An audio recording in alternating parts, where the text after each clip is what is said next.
Okay, in this section I'd like to talk a little bit about setting the preferences in Amorphium, because there are a lot of preference settings and it allows you to have a little bit more control over the way you work in the program.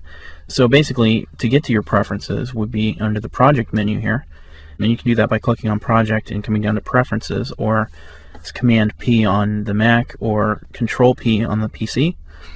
And then once you bring up that preferences window, you'll notice that it says on startup here, and that's the first default tab that is selected. And on startup is basically anything preference wise that happens during the startup of the program. And then there's your environment, the colors for various parts of the program, and then the display settings. Now, in the on startup section, a little tip for you guys out there, especially for you PC users, you'll notice that it's set as default to new project with here, and it says parallel, light, and mesh sphere. Well, that's why when the program first opens, when you first open the program, like in the last section I had mentioned, it starts out with a light and this little sphere here. Well, that's because when you first open the program, it says, oh, create a new project, and you save the new project, and it creates this new little scene. Well, the thing that can be a little bit dangerous about that is the fact that, say you've been working in Amorphium for a little while, and you've saved your project and whatnot, and then you move to organize your stuff, you move all your projects into another folder. Then when the next time you load Amorphium Pro, so if I close this, next time you load Amorphium Pro, it defaults to that new project mode again. It comes up and says save file. Well, I just know for me, and it's happened to me on the PC version, that the thing that happens is it'll open up and you'll think, oh, it's asking me to load, so I'll select my scene I want to load, and so without reading it, I'll select the scene and hit save and think I'm saying open, and I'll save over my old original file with a new one, and I'll lose my data. Now, fortunately for the Mac, because of the way the Mac interface is, it won't let you select your scene. It grays it out. But on the PC, it actually lets you stomp over it. So what I would recommend is to actually, in your preferences, and I'll go ahead and open this back up, in your preferences, to setting this to open project or do nothing. And what that'll do is when you open Amorphium Pro, it will ask you to either open a project, or it'll just come up blank and let you have to manually do it. That way, when you go to open a new project, you have to do it manually, and you won't accidentally stomp on something that you've done before. So anyway, just a little tip, especially for the PC users out there.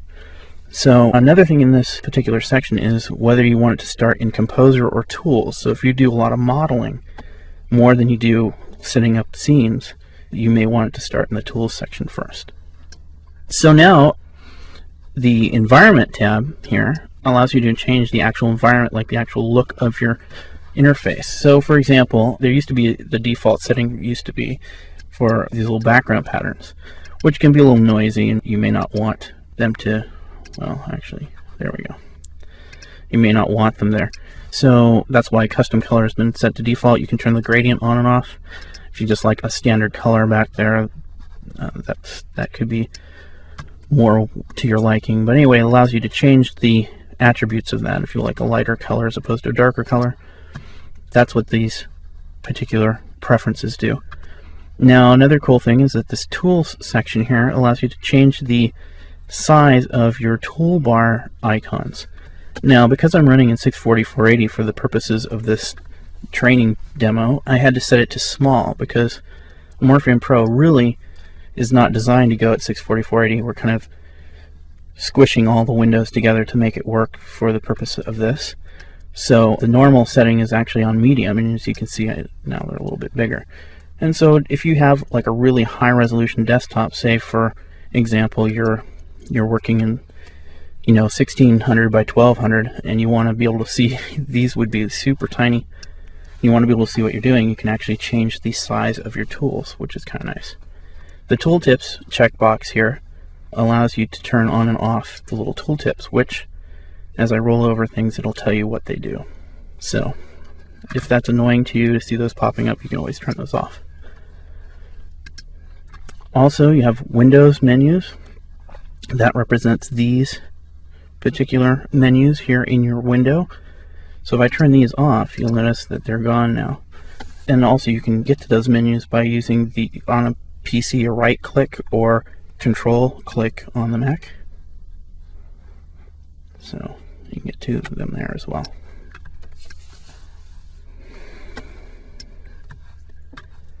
So in your environment you also have time, which will put a little clock up here in the corner if you like having time viewed.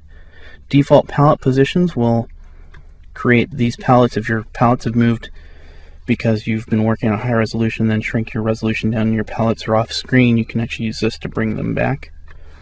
And that's pretty much the preferences that you have set for your environment. Now for color, this color here, initial paint, represents the initial paint of the object when you start to create objects. This will be what the paint color is when you first create an object. So say for example I want my object to be red when I first create it. So now I've set that preference. If I come in here and say create a box, it will now be red. Of course you can change that in paint, which we'll talk about later, but if you don't like the default color value for creating objects, you can change it there. And the other colors represent the background back here. So for example, if I wanted this to be maybe a darker color for my camera background, which represents the background within Composer, and then the modeling background would be, so if I turn this up more, say a white, you'll notice now that the background in Composer has gotten darker. But if I go back into my tools or masks in this modeling area, the background is white, and that's what those preferences do. So it gives you more control over the look. Like if it's too bright for you and it's hurting your eyes to have a really bright background, it gives you the control to be able to darken that and make that a little bit softer on your eyes, or however you like it and prefer to work. And then lastly is the display options. Now the interesting thing about display options here is they have this interactive decimation, and what this allows you to do is to be able to interactively rotate your objects a little bit faster and get a little bit more real time out of the display. And what this does is it actually reduces the amount of geometry in your object temporarily so you can rotate it. So for example, with it on here, if I close this, I'll go into Composer, and actually let me set my background a little bit lighter so it's easier to see. So here, okay, and I'll go ahead and turn on the wireframe. So you can see this is a pretty dense mesh here. These objects are pretty dense, wireframe 3D objects.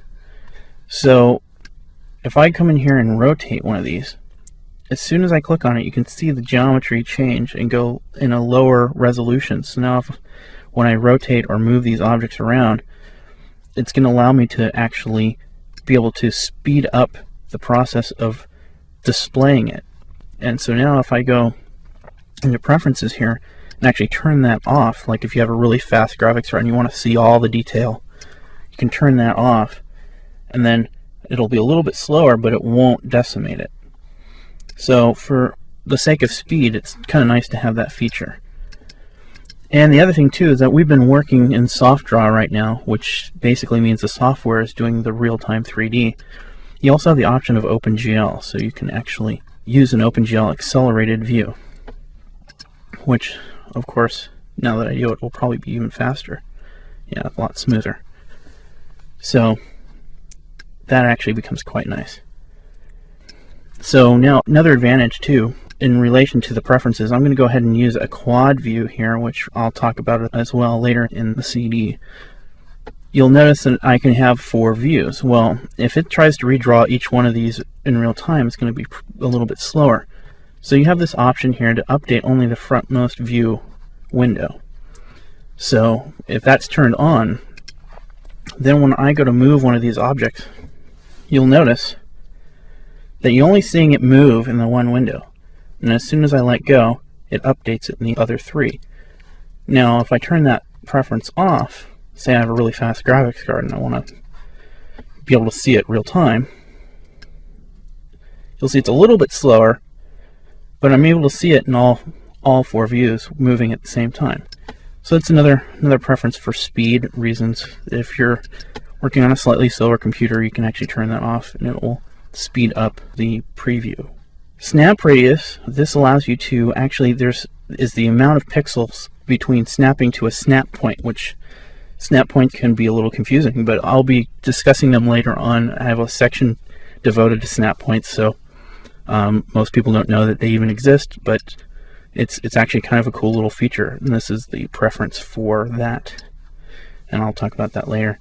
The brush preview is a really cool little tool, and this preference here, if I turn this on, you'll notice that when I come into tools here, if I go to actually use one of my tool brushes on the surface of the object, you'll see a real-time preview of the actual size of my brush. Well, there's multiple types of brushes where, because it's a 3D program, right now the brush is just straight on like you would see in a paint program.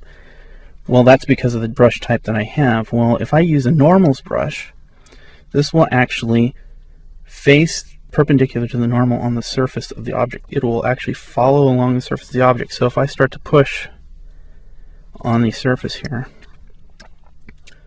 and I start to push in, and you can see I'm kind of carving on there.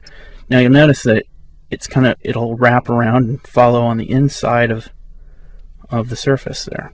So really nice little preview function to actually see where your brush is actually following the surface. So that's what that preference does. And then of course you have your factory settings. If you want to get them back to the way they were when you first installed the program, factory settings will set that right back. And that's pretty much the preferences for Amorphium, allowing you to be able to set up the environment the way you like to work.